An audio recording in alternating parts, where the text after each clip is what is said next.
دلی منی بکل بخمش حالدنی امراد آینده آجوکینه اسکری osmanuri baş asgari ki kanalım kay ki maşallah danızı kara danızı kenar bir kenar şey eli dedikşe az dikme haberda beş osmanuri baş benim osmanuri baş az bu takım tıfade ki tuçmaş kavre nadrizi tabiri bir askeri da bu sabra akası zari maleme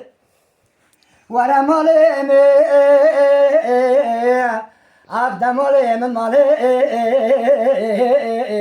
vay. Ben yuazı kurban malım tünne geden avki minel male halim ne tuhale. Tünesi la kulmuk braşa gumi dajmara çetre ailimi ve ki halim vay. Daye Sıbaya zibe zibin gisiz konu Osman ürüne bırakı sonra yek zibine İmara kadında demi kama kabir ciddi görtüne Alike ki kone yek zora yek zibine kone ki jeyed zerine Süse ezer yemana nemir oğlinen billa arış kandine Khab khabon ki van bimama çadili kanta ketine nati ki vanı fili çağırdiline Gerdana vanı hilu zirabine bozi vanı bücü kebişine dirani vanı huremur şahanine Selim emkanı sorusu bine banani bir cane pebrülünden havale banani seveci sevi haladine Dakade ravşe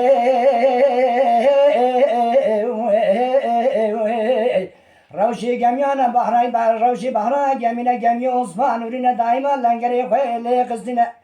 Dibin gemyana bahramı mahrana masine masiye el bülbülüne tamamı çipü çiplağıcı tuttu tazine Bırakın salekat beni denizler aşkara acabı minavi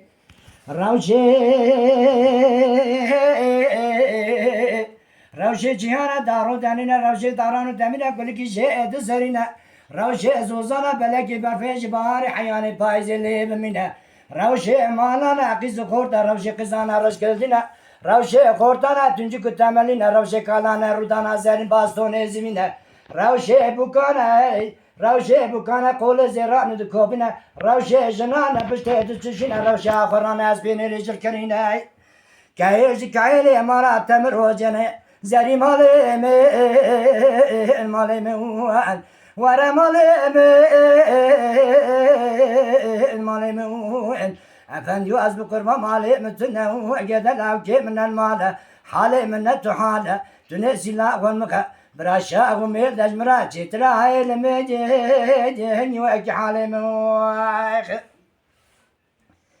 Daye Rabbani tüzzer bir kese zergimen azmala Osman önüne Lısır kebri tak nişane rüzkanine Khab kabu kiman bimama çadili kanda ketine Natik kimanı fiili çadinine Gerdana vanı hilu zramine Pozimana bücike Serim emkanı sorusu bine Fenani bir cani bebrürine Navala fenani seveci sevi haladine Cehab geci brançan sahile Kanseri daranu beracabı mine Zerim alemi unye Ezedi Dikime kuburdu peşe Osman Uri yazdı bim Osman Uri paşa yazdı tekim tıp kodiye ki Be hatır ya askereme ki asker buçuk nişaninen mala babe koda beybine Eğer tülağı ki muazadı gibi kekava tülağı ki muazana ki Diberi şebe kabari sıbira Fenani bay kuru bay şaku bay garcu Rast tu çeplime teydi cebine zeri malime Vara malimin vay Efendi az bu kurban malimin tüne gedel avki minel male halim ne tuhale Tünesi la kulmuka braşa gumilde Jimra çetre ve ki halim vay